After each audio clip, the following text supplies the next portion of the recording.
Okay, so this is part 2 of our rocket build for vase mode.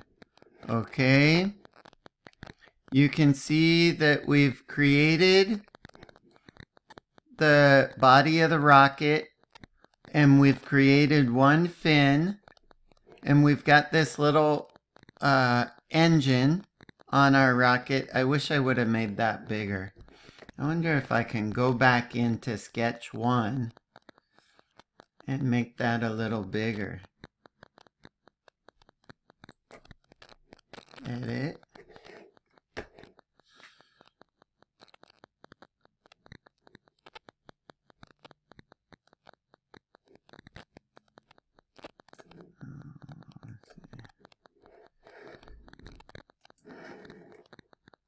Let's see if I can just manipulate that a little bit. 0.6, enter. Okay. Let me do it.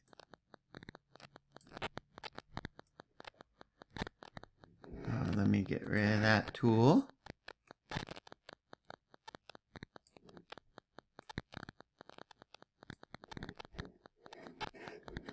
Okay. There, it made it a little bigger.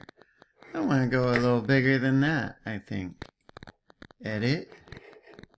Let's go 0.75, enter. Oops.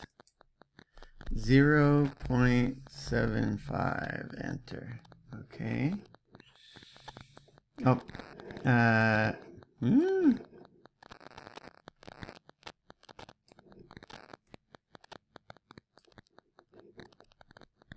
Okay, let's try that.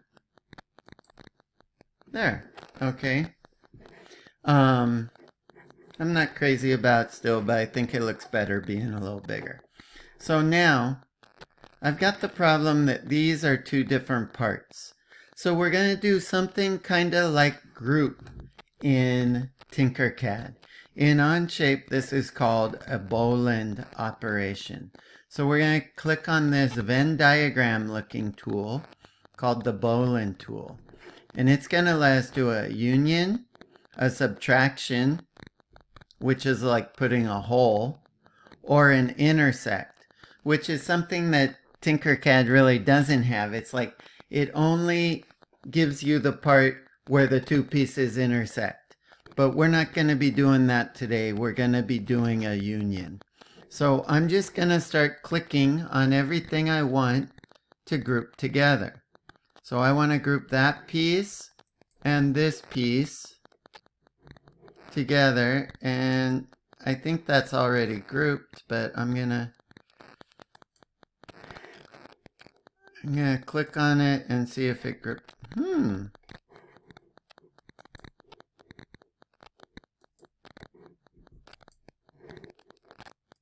Let me try like this. Okay. Now let me try clicking on the Venn diagram. Okay. And it's union and it's got the parts listed. I'm going to click it. And that time it grouped everything into one object. So that's what I wanted to do. You know what? I'm going to undo that. I'm going to get rid of this first one. I'm going to just do delete. Right click. Delete. I'm going to do that later. First, what I'm going to do is revolve this. Well, maybe I'll group these two.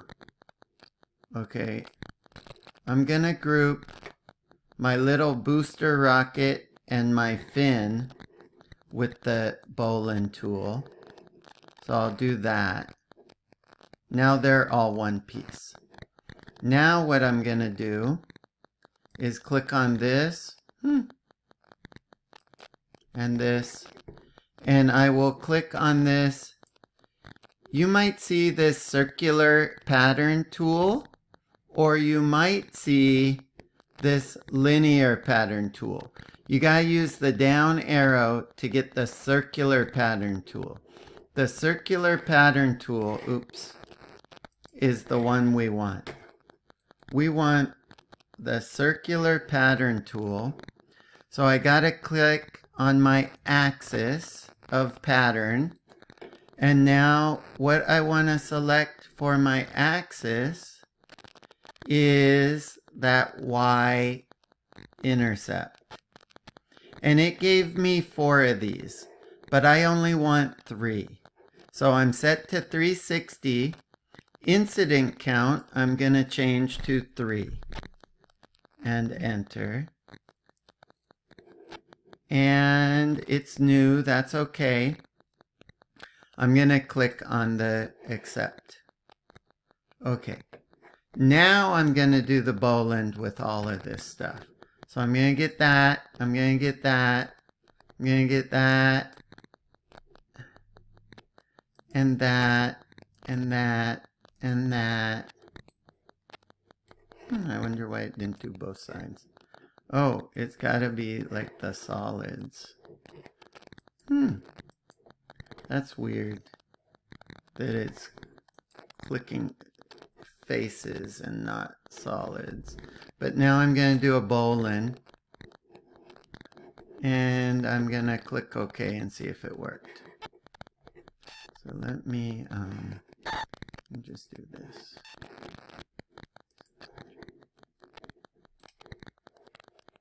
It looks like it did it. So there is my rocket ship. Okay. There was a lot in this video, so I'm sure you will have had to pause and replay and stuff. But hopefully you've made a rocket like mine. Mine's kind of bulbous, but I'm okay with it. You design one that you like. So the important things are about the vase mode. This cannot come in at too low a steepness. It's got to be steep. It's got to be going up at more than a 45-degree angle, or it's not going to print. Okay? And remember, we can have no breaks in the continuity going up, because when you print in vase mode, it's going to do one continuous spiral, printing the shell of your object.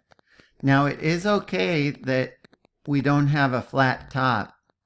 Normally you can't have a roof on vase mode, but since we come to a point very gradually, it should print. Okay? So this is our rocket for vase mode.